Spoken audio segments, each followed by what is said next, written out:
My name is Emma Carver, and at 32 years old, I thought buying my first house in Willow Heights would be the beginning of my happily ever after. I was wrong.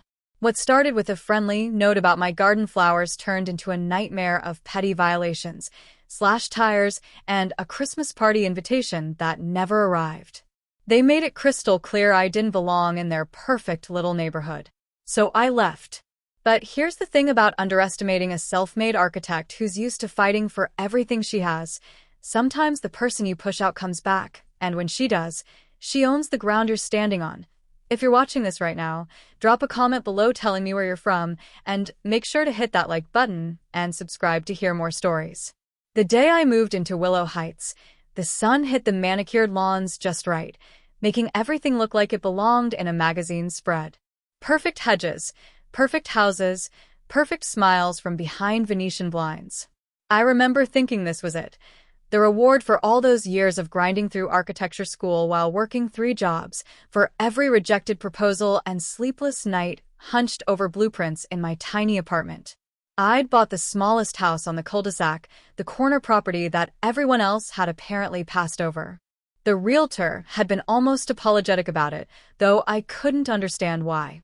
It had good bones, southern exposure, and a yard that was crying out for something more interesting than the identical rose bushes that lined every other property on the street. My first HOA meeting should have been a warning. I walked into the community center with a box of bakery cookies, nothing fancy, just a gesture, and immediately felt the temperature drop. Conversations didn't stop exactly, but they shifted, modulated. The smiles that greeted me were the kind you give to door-to-door salespeople, polite but with an expiration date. Patricia Langford sat at the head of the table like she was born there. Pearls, perfectly highlighted hair, and a smile that never quite reached her eyes. She was the kind of woman who used we when she meant I and concern when she meant control. "Welcome to Willow Heights," she'd said, her gaze sweeping over me in a way that felt like an appraisal. "We maintain certain standards here. I'm sure you understand." I didn't, not then. But I nodded anyway, eager to belong.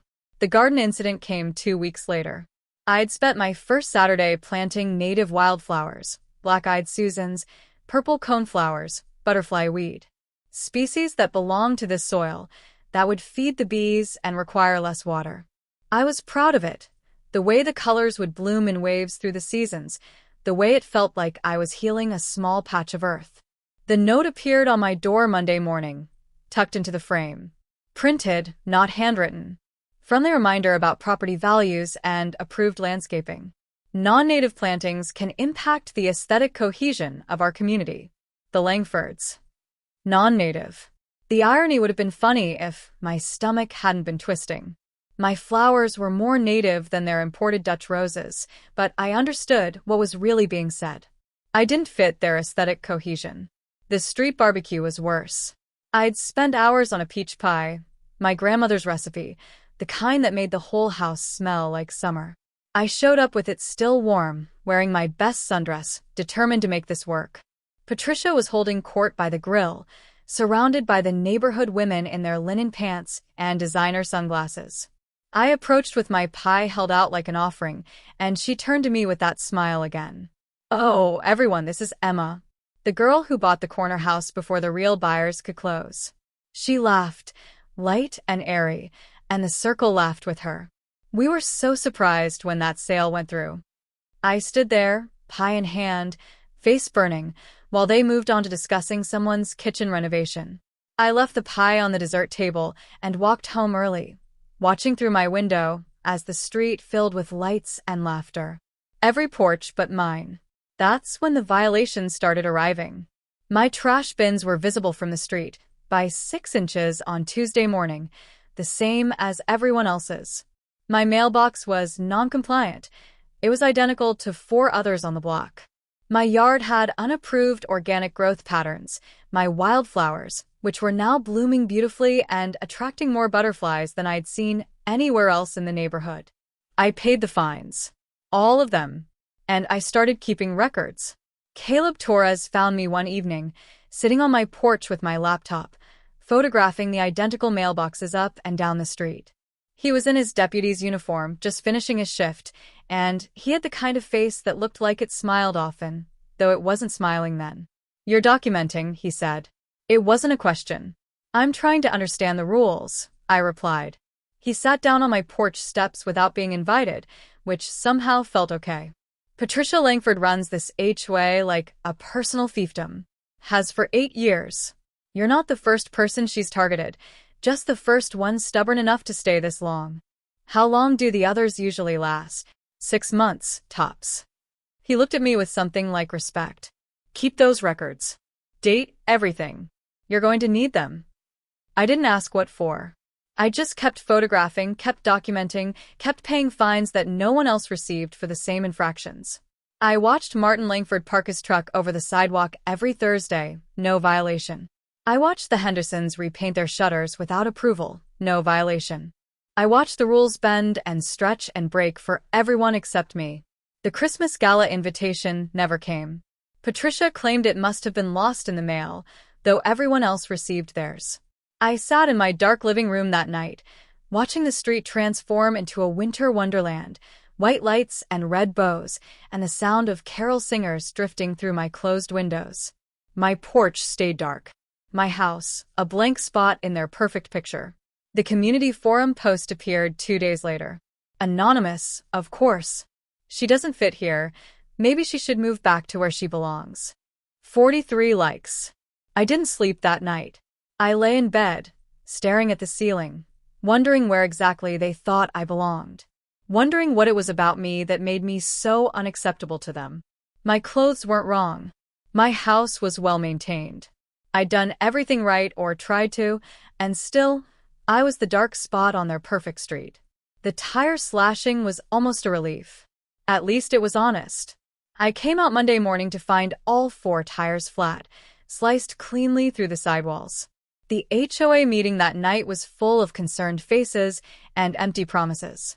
"Probably random," Patricia said, though her eyes said otherwise. "You should be more careful about where you park." I'd parked in my own driveway. That night, I looked at my documentation folder. Months of photographs, dated emails, violation notices with timestamps showing the selective enforcement. I had a case, probably. I could fight this. Maybe win some small victory, get them to back off. But as I sat there, looking at all that evidence of their cruelty, I realized something. I was tired. Bone tired. Soul tired. Tired of fighting to be accepted by people who would never see me as one of them. Tired of making myself smaller, quieter, more palatable, and still being rejected. I put my house on the market the next morning. The for sale sign went up on a Tuesday. By Wednesday, Patricia was at my door with a casserole and a smile that was almost genuine. Almost. "I heard you're leaving," she said, standing on my porch like she'd been invited. "That's probably for the best. Some people just aren't cut out for community living." I wanted to throw the casserole in her face. Instead, I took it, thanked her, and closed the door. I fed the entire thing to the raccoons that night. Even they seemed suspicious of it. The insurance company denied my claim for the tires. "No evidence of malicious intent," they said. "Could have been environmental damage." I'd sent them photos of the clean slices, the obvious knife marks, but it didn't matter. Patricia's husband Martin worked in insurance. I couldn't prove anything, but I knew. Moving day came faster than I expected. I'd priced the house to sell quickly, taking a loss just to get out. The movers were loading the last boxes when Patricia emerged from her house, coffee mug in hand, to watch. She actually waved.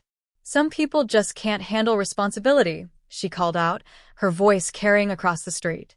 Loud enough for the neighbors to hear, for them to nod and murmur agreement. I stopped, one foot in my car, and looked at her. Really looked at her. She was so sure of herself, so certain she'd won. So convinced that her cruelty was somehow righteousness. "Some people," I said quietly, "mistake cruelty for power." Her smile faltered, just for a second. Then it snapped back into place, harder than before. "Good luck out there, Emma. I hope you find somewhere you fit." I drove away slowly, watching Willow Heights disappear in my rearview mirror. Past the perfect lawns, the perfect houses, the gate with its pretentious name. I whispered to myself, more promise than threat. You'll see me again. The apartment I rented downtown was a quarter the size of my house and twice the rent, but it was mine in a way Willow Heights never was. No HOA, no Patricia, no rules about what color I could paint my door, or what flowers I could plant in the window boxes I didn't have. I threw myself into work. 12-hour days, 14-hour days, weekends at the drafting table. I designed eco-friendly community spaces, affordable housing with green roofs and shared gardens, places where people could actually live instead of just existing in expensive boxes. My projects caught attention. First locally, then regionally. I won a sustainability award, then another. And that's how I met Reed Maxwell. He walked into my office on a Thursday afternoon, unannounced, and I almost didn't recognize him.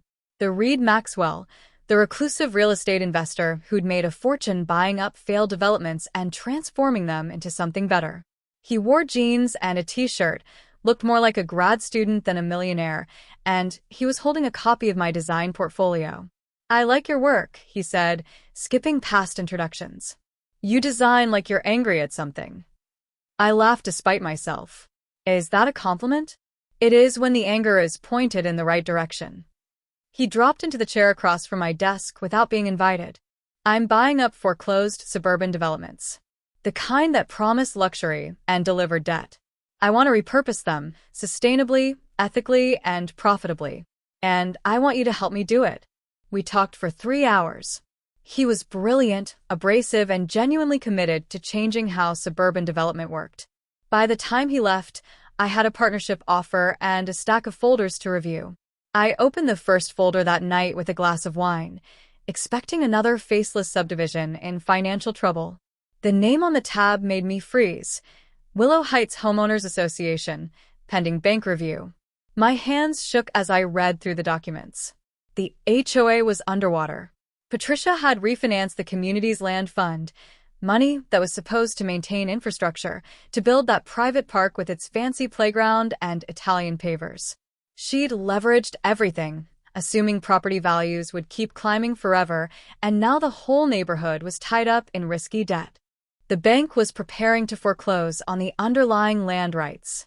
Everything beneath those perfect houses, the streets, the utilities, the easements, the parks, was about to go up for auction. I called Reed the next morning. My voice was steady, professional.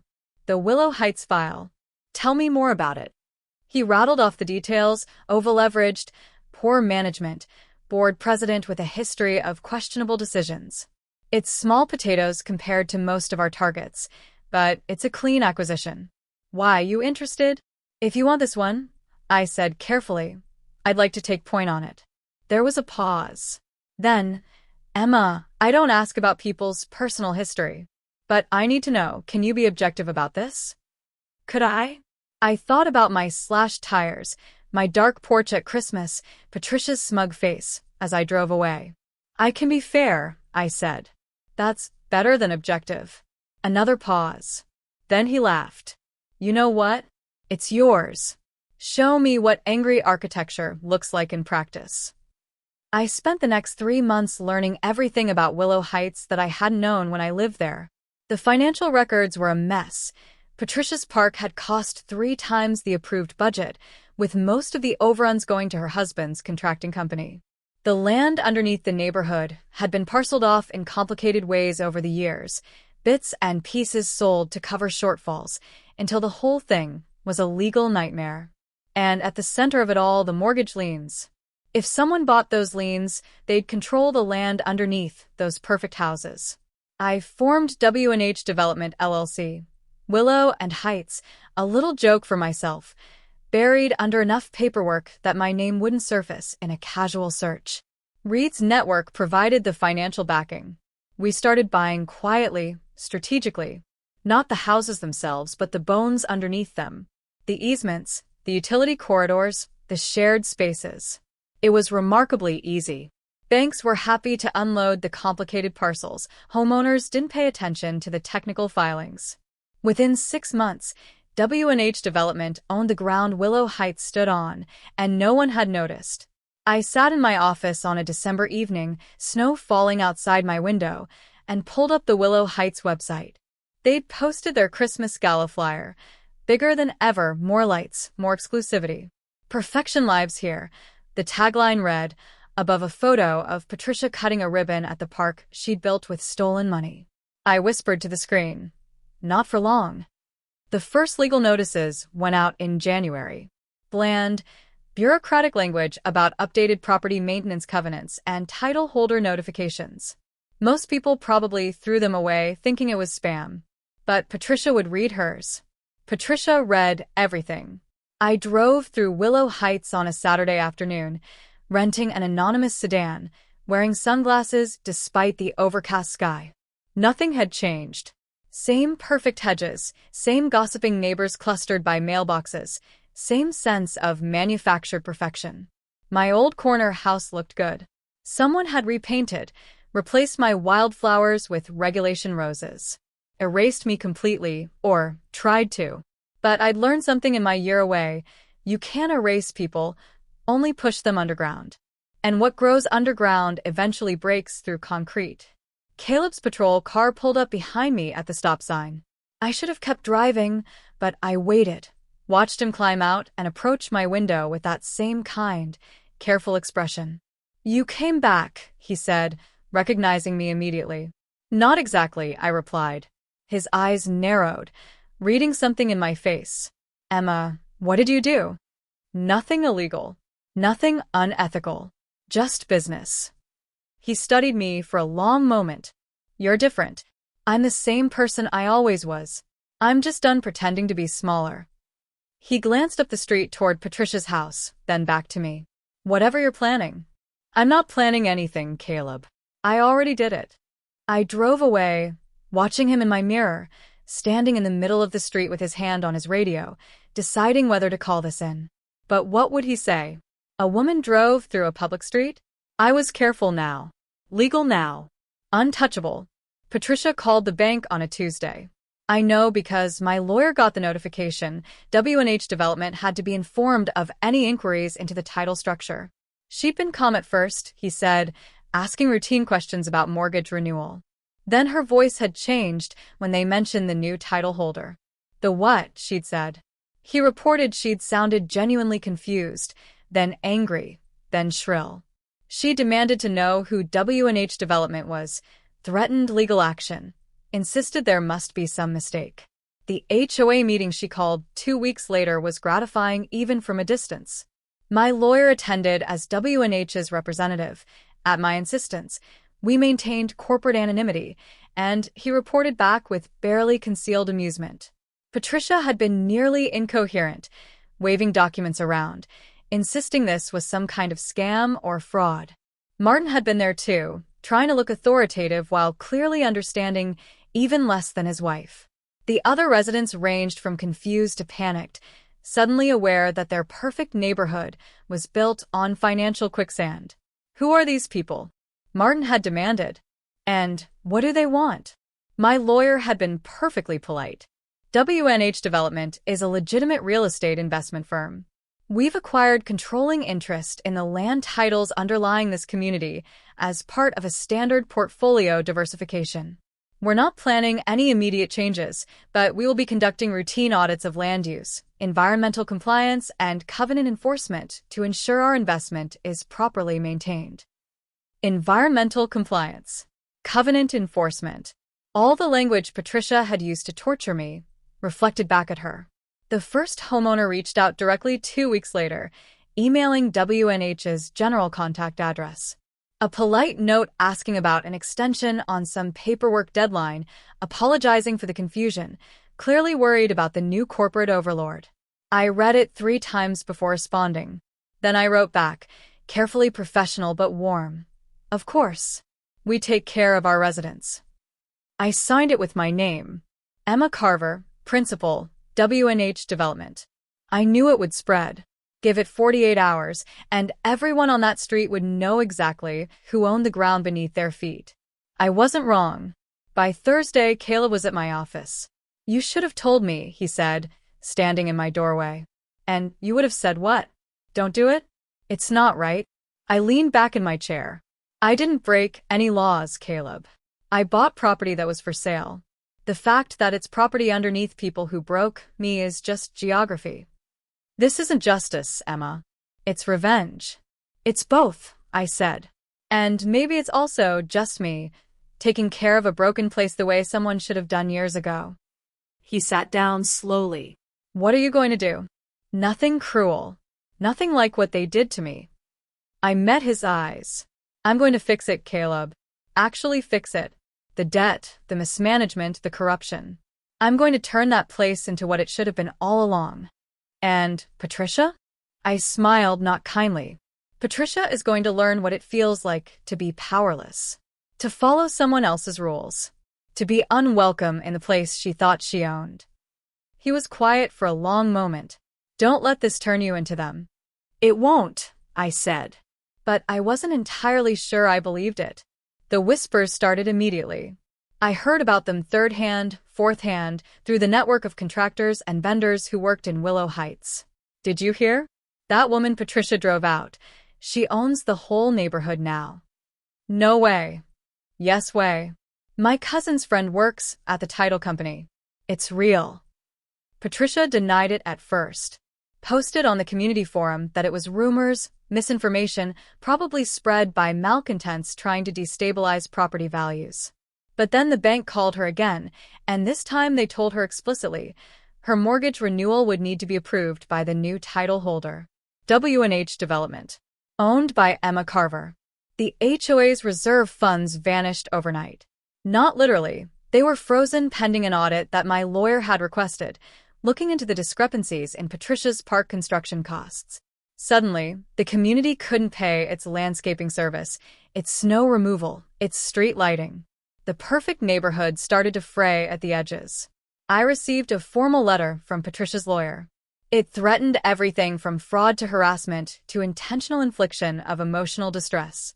My lawyer read it, laughed, and filed it with a polite response pointing out that all of W&H's actions were entirely legal and that any further baseless accusations would be met with a countersuit for defamation.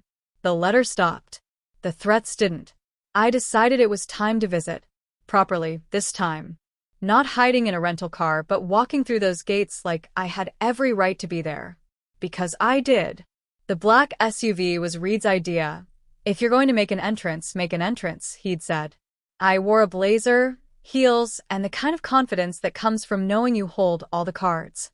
I parked in front of the community center, the same building where I'd attended my first HOA meeting with my sad box of cookies. Faces appeared in windows. People stopped their yard work to stare. I walked up the front path like I owned the place because, in the ways that mattered, I did. Patricia met me at the door. She looked smaller than I remembered, or maybe I'd just grown. Her perfect hair was slightly mussed, her makeup not quite as flawless. She'd aged a year in these few months, and it showed. You can't be here, she said. No preamble, no fake politeness. Just raw anger. This is business property now, I replied evenly. I'm here for an inspection. You're welcome to accompany me or not. I walked past her, into the building I'd once entered, so hopefully. The conference room was the same long table, same uncomfortable chairs. I sat at the head, where Patricia used to sit, and opened my laptop. She followed me in, trembling with rage. What do you want? Money? Is that what this is about? I want what I wanted when I moved here, I said. A place where people are treated fairly, where the rules apply to everyone, where you can plant native flowers without being punished for it. You're destroying this neighborhood. You destroyed it, I interrupted. When you embezzled HOA funds to pay your husband's company. When you targeted anyone who didn't fit your narrow definition of acceptable. When you built your perfect little kingdom on debt and cruelty. I closed my laptop. I'm just cleaning up the mess you left behind. She tried to speak, but nothing came out. The fight went out of her all at once, and she collapsed into a chair. We just wanted to protect our neighborhood. From what? I asked quietly. From kindness? From diversity? From people who were different from you? She didn't answer. Couldn't answer, maybe. Caleb found me afterwards, sitting on the park bench. Patricia's park, the one she'd built with stolen money. He sat down beside me without asking. You proved your point, he said. Don't let this turn you into them. You keep saying that. Because I'm worried it's true. He looked at me, and I saw genuine concern in his eyes. I've seen what revenge does to people, Emma. It eats you from the inside. You think you're getting justice, but you're just becoming the thing you hate. I wanted to argue, but sitting there, in that perfect park in that perfect neighborhood, I felt the weight of what I was doing. The power I held over these people's lives. The satisfaction I'd felt watching Patricia crumble. Was I becoming her? What should I do? I asked, and I genuinely didn't know the answer.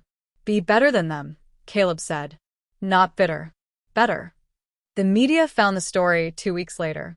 Corrupt HOA board faces foreclosure by former resident. The local paper ran it on the front page, complete with photos of Patricia's park and a detailed breakdown of the financial mismanagement. I'd stayed anonymous in the article, credited only as a former resident who declined to comment, but everyone knew. My phone rang off the hook. Investors wanted to know about my strategy. Other HOA victims wanted advice. A documentary filmmaker wanted to tell my story. I declined everything, kept my head down, and focused on the work. Because there was work to do. Willow Heights wasn't just Patricia's mess. It was a community of people who'd been complicit in her cruelty, but also people who'd been hurt by it. Elderly residents who'd been afraid to speak up. Young families who'd moved in thinking they'd found paradise and discovered a prison instead. People who deserved better than what they'd gotten, better than what I was giving them now. I called a community meeting. Not through Patricia, who'd resigned from the board in disgrace, but directly through WNH Development. Required attendance for all homeowners.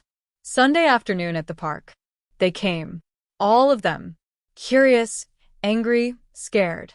I stood on the same platform where Patricia had cut the ribbon on her stolen park, and I looked at all those faces that had once looked at me with such disdain.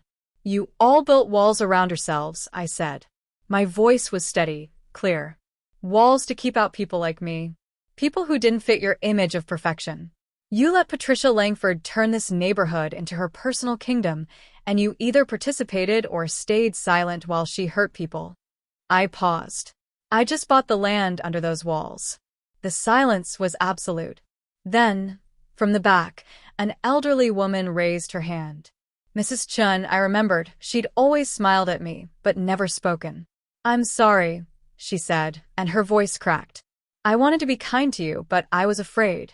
Patricia said if we didn't maintain standards, our property values would drop, and I couldn't afford. I'm sorry. She was crying. And suddenly, I saw them not as the monolithic force that had pushed me out, but as individuals. Some cruel, yes. Some cowardly. But some just scared, just trying to protect the investments they'd poured their lives into, manipulated by someone who knew how to weaponize that fear. I felt something shift inside me. The anger that had driven me for a year, that had fueled every late night researching property law and every careful acquisition, suddenly felt heavy. Tired. I forgive you, I said to Mrs. Chen. And I meant it. But Patricia was a different story. She appeared at the edge of the crowd, Martin beside her, both of them dressed like they were going to court. Which probably they would be soon. This isn't over, Patricia called out. Her voice had that shrill edge again. You think you can just take over someone's life? Someone's home? I'm going to sue you for everything you're worth. I'm going to prove you defrauded your way into this. Patricia, I interrupted. Stop. She stopped, surprised I wasn't engaging in the fight. You lost, I said simply. Not because I'm smarter or richer or better than you, but because you built your power on hurting people, and that kind of power never lasts. It collapses under its own weight eventually. I looked at her, this woman who'd haunted my nightmares for a year. I'm not going to fight you anymore. I'm going to fix what you broke, and you're going to live with watching me do it. She stood there, mouth open, speechless. Then she turned and walked away, Martin trailing behind her like a lost dog. I watched them go, two people who'd seemed so powerful once, now just small and bitter and defeated. Caleb caught me as the crowd dispersed. That was good. The forgiveness part. I'm trying, I said. But you're not done, are you? I looked back at the neighborhood, at all those perfect houses built on rotten foundations. No. Now comes the hard part, actually making it better. He nodded slowly. Just remember, better, not bitter. Better, not bitter, I repeated. It became my mantra. But that night, as I drove back to my apartment, I got a call from my lawyer. Patricia had filed suit after all, claiming W&H Development had acquired the property through predatory tactics, that I'd manipulated vulnerable homeowners, that the whole thing was a personal vendetta disguised as business. It was all nonsense, legally speaking. We'd win easily. But it would be public, messy, and expensive. And it meant this wasn't over. Not yet. Patricia was going down fighting, trying to drag me down with her. And I had to decide, would I fight back with everything I had? Or would I stay true to what I'd told Caleb, to the person I wanted to be instead of the person she'd made me?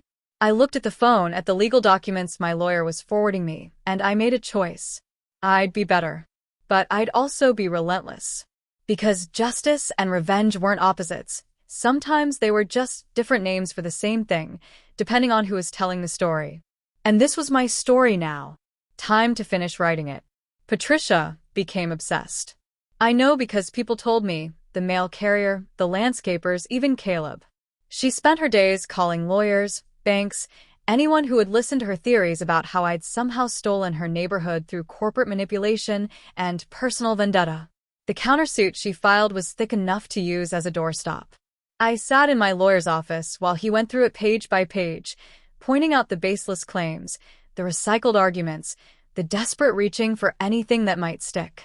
Predatory lending practices. Fraudulent misrepresentation. Conspiracy to commit financial harm.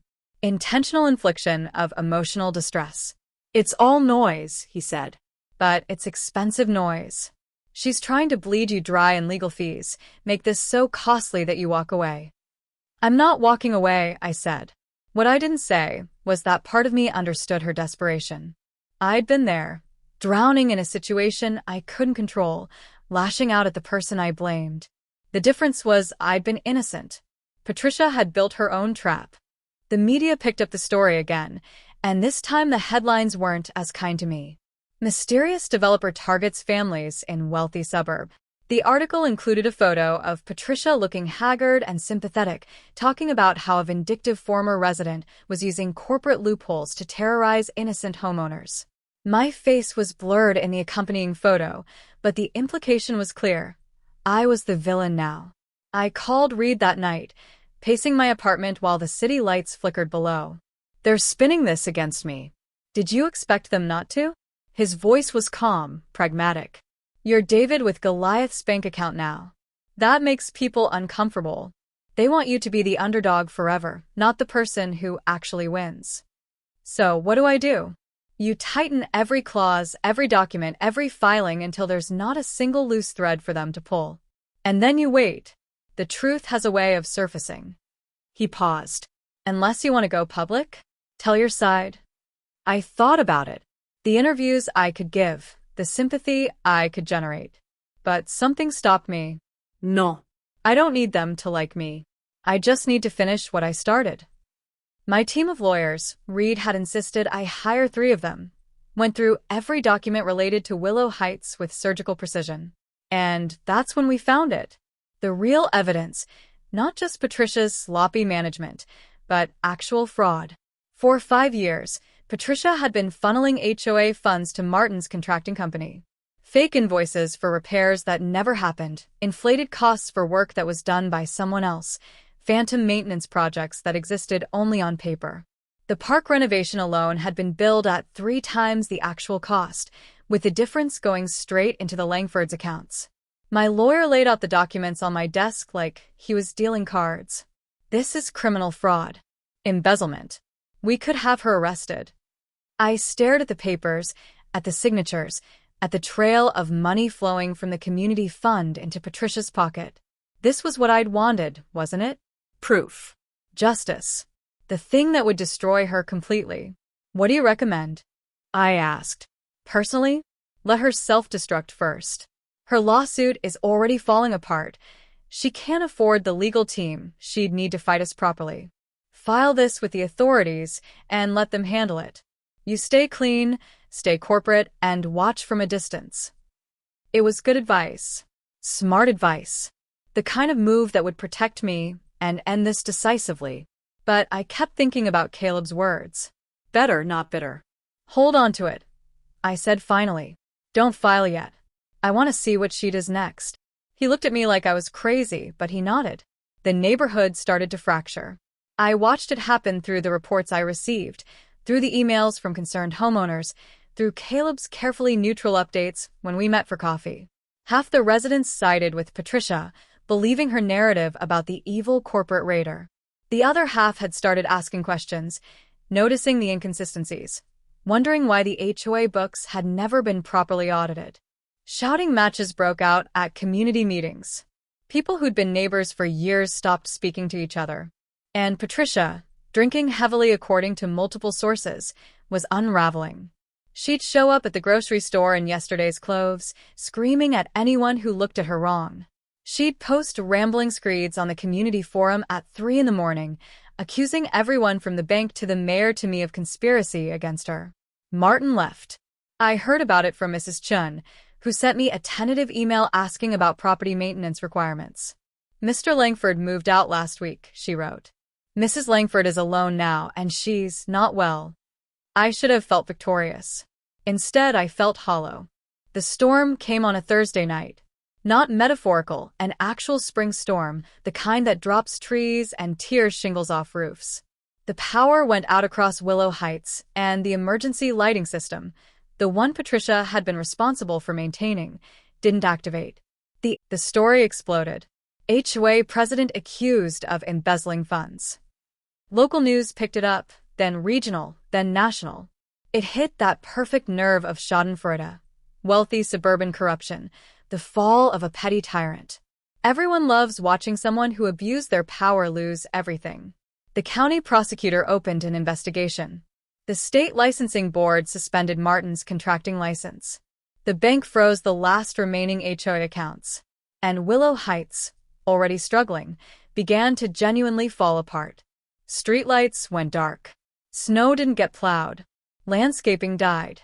The perfect neighborhood started to look shabby around the edges, like a movie set after filming Wrapped. The facade was cracking, and underneath was just ordinary suburban desperation. I watched it on the news from my office, the reporters swarming Patricia's driveway.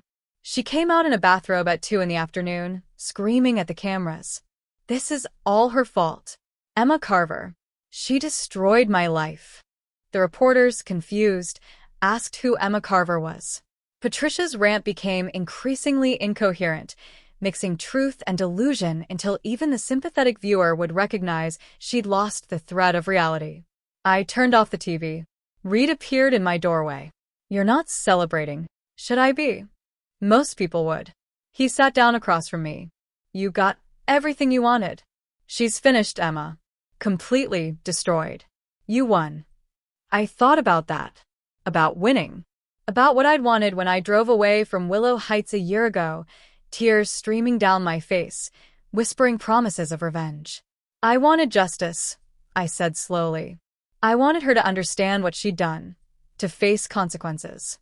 But this. I gestured at the blank TV screen. This just feels sad. That's called having a conscience. Reed smiled slightly. It's inconvenient in business, but it makes you human. Question is, what are you going to do about it? The letters started arriving at WNH Development's office. Handwritten, some of them. Emails. Even a few phone calls. Residents of Willow Heights, reaching out directly, bypassing the defunct HOA. Mrs. Chun wrote, We didn't know what Patricia was doing. We should have asked questions, should have demanded transparency. I'm sorry we didn't. I'm sorry we didn't stand up for you. Can you help us save our homes? A young couple with a baby. We bought here 3 years ago thinking it was safe and stable. We can't afford to lose everything. Please, if there's any way to work with us. Even some of Patricia's allies, the ones who'd laughed at me at the barbecue. We were wrong. We see that now. We just want to protect our families. I read every letter. Some made me angry, apologies that came only after my victory felt hollow.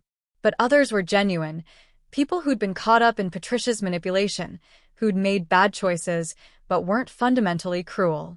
My lawyer was less sympathetic. They're trying to play on your emotions. Don't let them. This is business. But Reed, surprisingly, disagreed.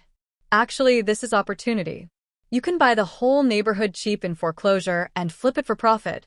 That's business. Or you can restructure it, save most of these families, and build something that actually matters. That's legacy. I looked at him in surprise. I thought you were all about the profit. I am. But I'm 63 years old and rich enough that profit is just a way of keeping score. I want to see if your angry architecture can actually work in practice. He stood up. Your call, Emma. Vengeance or vision? I called a meeting with the homeowners. Real meeting, not corporate notification. I rented out a hotel conference room off the property, invited every resident, and showed up in jeans and a sweater instead of my power suit. They came. All of them, even the ones who'd sided with Patricia. They looked scared, exhausted, desperate. These were people facing foreclosure, bankruptcy, the loss of everything they'd worked for. I stood at the front of the room and looked at all those faces. Some I recognized from my time living there. Some had changed, older, more worn down. All of them were waiting to hear if I'd save them or destroy them. When I moved to Willow Heights, I began. I wanted to belong. I'd worked so hard to get there, and I thought owning a house in a nice neighborhood meant I'd made it. I paused. Instead, I learned that a nice neighborhood doesn't mean nice people. That perfection can hide rot. That rules enforced selectively are just tools of oppression. Some people looked down, ashamed. Others met my eyes defiantly. Patricia Langford destroyed this community. Not me. She embezzled your funds, leveraged your futures for her vanity projects, and created a culture where cruelty was rewarded and difference was punished. I let that sink in. But you let her. You participated or you stayed silent, and both of those choices have consequences. So, what are you going to do? Someone called out. Kick us all out? Take our homes? I'm going to offer you a choice, I said. I'm restructuring Willow Heights. New financial model, new governance structure, real transparency. Anyone who wants to stay can stay, but under new terms. Fair terms. Ethical terms. Terms that apply to everyone equally. I projected the proposal on the screen. Debt restructuring, affordable payment plans, community ownership models. It was everything I'd learned from Reed combined with everything I'd wished for when I lived here. This isn't charity, I continued. It's a second chance. For you, and for this neighborhood. But it requires you to change. Really change. No more HOA tyranny. No more selective enforcement. No more driving out people who don't fit some narrow definition of acceptable. Mrs. Chen raised her hand, trembling. And what about those of us who can't afford the new terms? There are provisions for hardship for elderly residents, for families with financial struggles. I'm not trying to displace anyone. I'm trying to fix what's broken. I looked directly at her. You all deserve better than what Patricia gave you. And so did I. The room was silent for a long moment. Then someone started clapping. Then another. Then most of the room, though not everyone. Some people walked out, unable to accept help from the person they'd rejected. But most stayed. Most were willing to try. Patricia was arrested 3 weeks later. Fraud, embezzlement, multiple counts. I heard about it from Caleb, who stopped by my office looking troubled. She's in custody. Martin fled the state. Warrant out for him, too. He sat down heavily. It's really over now.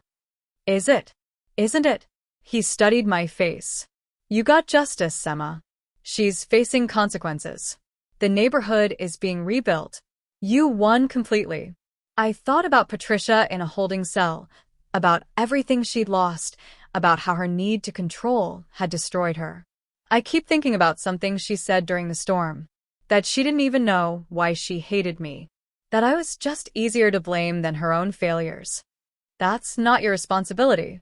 I know, but I struggled to put it into words. I wanted her to be a monster. It was easier when she was just evil, when I could hate her purely and feel righteous about it. But she's just broken. Cruel and broken. And she broke herself. Caleb was quiet for a moment. You know what the difference is between you and her? You learned from being broken. She just broke others. Maybe he was right. I hoped he was right. 6 months later, Willow Heights was transformed.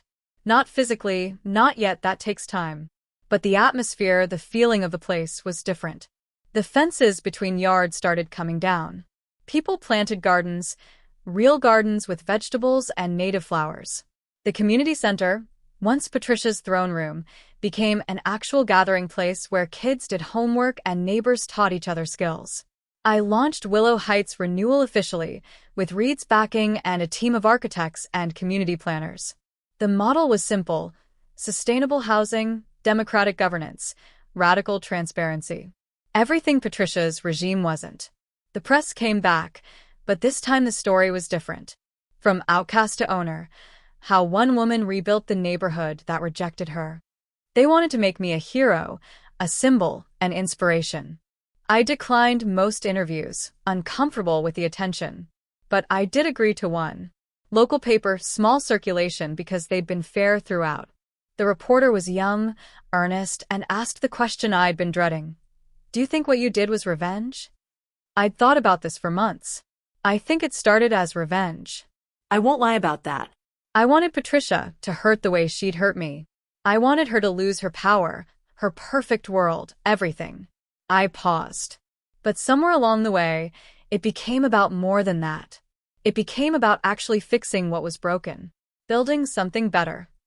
And Patricia? How do you feel about her now?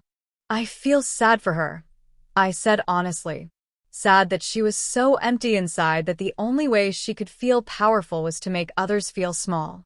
Sad that she destroyed herself rather than just being kind. The park was the first major renovation. Patricia's Park, built with stolen money, now being rebuilt with community input. We tore out half the expensive Italian pavers and replaced them with permeable surfaces. Added a real playground, not just expensive equipment, but actual play structures designed by and for kids. Created a community greenhouse where residents could grow food year-round. The dedication ceremony was supposed to be small, but hundreds showed up. News crews, local politicians, curious onlookers from other neighborhoods. And there, in the front row, was Caleb. He'd brought his late wife's favorite flowers to plant in the memorial garden we'd created. She would have liked this, he said quietly, kneeling to plant them. She always said communities should be built on kindness, not rules. Smart woman. She was. He stood up, brushing dirt from his hands. She would have liked you too. Something passed between us in that moment, something I wasn't quite ready to name, but felt anyway. The beginning of something that wasn't about revenge or justice or fixing broken places. Just two people who'd survived storms and found each other in the aftermath. The sign went up at sunset. Willow Heights Community Garden, open to all. We debated dozens of names, fancy names, meaningful names. In the end, simple truth won. But there was still unfinished business. Martin came back. Not voluntarily. The police caught him 3 states away and extradited him. But before the trial, he tried one last time to salvage something from the wreckage. He showed up at my office with a lawyer, demanding payment for his silence about Reed's early involvement in the Willow Heights acquisition. It was blackmail dressed up as a settlement negotiation, and his lawyer looked embarrassed even presenting it. I listened to the whole pitch. Then I opened my laptop, pulled up the audit trail, and showed them everything. Every properly filed document, every legal acquisition, every transparent transaction. Reed's involvement had been entirely above board because I'd insisted on it. You can't threaten someone who stopped hiding, I said, echoing what I'd told myself months ago. I'm not Patricia. I didn't build this on lies and corruption. I built it on patience and documentation and doing things right. Martin's face went pale. His lawyer mumbled something about reconsidering their position and practically dragged him out. Caleb, who'd been waiting outside my office during the meeting, raised an eyebrow when they left. Trouble. Nothing I couldn't handle. I locked my office door, suddenly exhausted. Is it always going to be like this? Fighting them off one at a time. For a while, probably. Wounded animals lash out. He walked with me to the elevator. But eventually they'll realize you're not just stronger than them, you're right. And that's harder to fight. The transformation continued through the fall. New families moved in, diverse families, families who would have been rejected under Patricia's regime. Young couples, elderly residents downsizing from bigger houses, single parents, immigrants, people with disabilities. The neighborhood that had been so uniform, so exclusionary, became something richer. I walked through it one evening with Caleb, both of us off-duty and unofficial, just two people taking in the changes. Children played in yards that had once been silent showcases. Music drifted from open windows. Someone was teaching a cooking class in the community center, and the smell of spices filled the air. "It's working," Caleb said, almost surprised. "Your vision. It's actually working." "It's not my vision," I corrected. "It's what this place should have been all along. I just removed the barriers." We stopped at my old corner house. The young couple who lived there now, interracial, which would have given Patricia an aneurysm, had painted it a cheerful yellow and filled the yard with the native flowers I'd planted years ago. They'd survived, wild and resilient. "Do you miss it?" Caleb asked. "Living here?" "No," I said immediately. Then more honestly, sometimes. I miss who I was when I moved in. That hopeful person who thought a nice house would mean a nice life. What do you know now that she didn't? I thought about that. About Patricia and her perfect pearls and empty heart. About the year I'd spent plotting revenge. About the moment I chose to help instead of hurt. That nice houses don't make nice lives. Nice people do. And that sometimes the person who hurt you is just broken, and breaking them back doesn't fix anything. I looked up at the house, at the flowers, at the life blooming where I'd once been driven out. And that the best revenge is actually building something better. Caleb took my hand. Not dramatically, just quietly, like it was the most natural thing in the world. "You did good, Emma." "We did good," I corrected. Because I hadn't done this alone. Reed with his resources, Caleb with his support, even the residents who'd chosen to change rather than cling to Patricia's poisonous vision. A year and a half after I drove away from Willow Heights in tears, I drove back through those gates for the last time as an owner. The neighborhood barely resembled the place I'd fled. The gate itself was gone. We'd torn it down 6 months ago, transforming the entrance into a welcoming public street with bike lanes and pedestrian paths. The Willow Heights sign had been replaced with something simpler. Willow Heights Community, all welcome. I was there for the final transfer ceremony. W&H Development was turning over governance to a newly formed community cooperative. The residents would own and manage their neighborhood themselves, with constitutional bylaws that prevented anyone from ever holding the kind of power Patricia had wielded. The ceremony was small, intimate. Just the residents, a few local officials, and the team that had made this transformation possible. Reed came, which surprised me. He usually avoided ceremonies. But he stood in the back, watching with something like pride as I signed over the documents. "We've renamed the street," Mrs. Chin announced, her voice stronger than I'd ever heard it.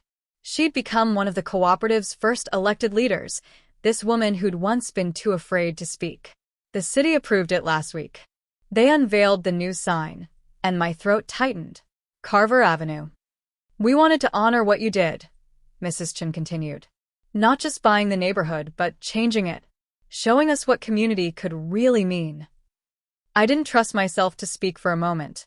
Caleb squeezed my hand.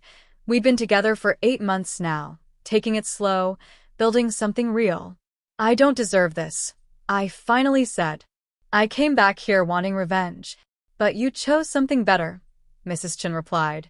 "That's what we're honoring. The choice." Later, after the ceremony, after the potluck dinner where people brought dishes from every culture, after the kids ran wild through yards that no longer had fences, I stood on the hill overlooking the neighborhood. The same hill where I'd sat crying the day I left, watching my failed dream disappear in the rearview mirror. Now it looked so different.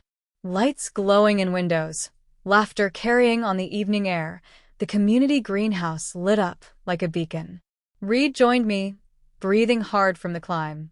You know, I've made a lot of money in my life, built a lot of developments. But this. He gestured at the scene below. This is the one I'll remember. Why? Because it matters. Because you proved that doing the right thing doesn't have to mean being weak. That justice and compassion can work together. He smiled. You're going to do more of these, right? Other neighborhoods, other places that need fixing. If they'll have me. They will. This model works, Emma. Inclusive living communities. I think that's going to be your legacy. Legacy. Such a big word for something that started with slashed tires and a determination not to be broken. Patricia's trial concluded that winter. I didn't attend, but I read the verdict. Guilty on all counts. 18 months in prison, restitution, probation. Martin got 3 years. Their house went up for foreclosure. A younger couple with twins bought it. They knocked down the pretentious columns Patricia had installed, painted it a warm terracotta, and filled the yard with tricycles and chalk drawings. Life, messy and beautiful, where perfection once strangled everything. The news asked if I wanted to comment on Patricia's sentencing. I declined. What was there to say? That I felt vindicated? I did. That I felt hollow? Also true. That I'd learned cruelty comes from fear and emptiness, and that understanding it doesn't mean forgiving it? In the end, I released a simple statement. Justice has been served. Now, we move forward. Spring came, and with it, the first anniversary of Willow Heights renewal. The community threw a festival, music, food trucks, art installations created by residents.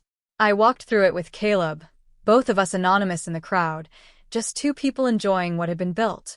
A little girl ran up to me, maybe 6 years old, holding a handful of wildflowers. These are from our garden. They're native flowers, which means they belong here. My teacher said someone planted the first ones, and now they're everywhere. I took the flowers, my vision blurring slightly. They're beautiful. She ran off, and Caleb pulled me close. You okay? Yeah. I looked at the flowers, at the crowd, at this place that had rejected me and that I'd transformed through sheer stubbornness and eventually, reluctantly, grace. I think I finally am. The mortgage statement arrived in my mail a week later. Not mine. The one from my original house, the one I'd sold at a loss. A neighbor had kept it, apparently, and handed it to Mrs. Chun when the cooperative was sorting through old HOA files. It was stamped paid in full in red ink, dated the day I signed the transfer papers. A symbolic gesture, meaningless legally, but heavy with meaning anyway. I tore it in half, then tore those halves again, confetti of a debt long settled. Not the financial debt that had been paid months ago, but the emotional one, the weight of anger and hurt and the need for revenge that I'd carried like a stone. Caleb found me sitting on my apartment balcony, pieces of paper scattered around me. What's this? Freedom, I said.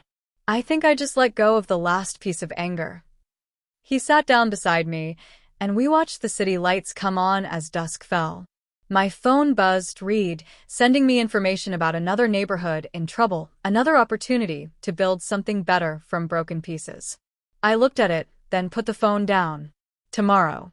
Tonight, I just wanted to sit here with this man who'd warned me not to become what I hated, who'd stood by me while I figured out the difference between justice and revenge, between winning and actually building something worth having. 6 months later, I was back at Willow Heights for the last time. Not for business, not for ceremony, just because Caleb wanted to show me something. He led me to the community center, to a wall I'd never really looked at before.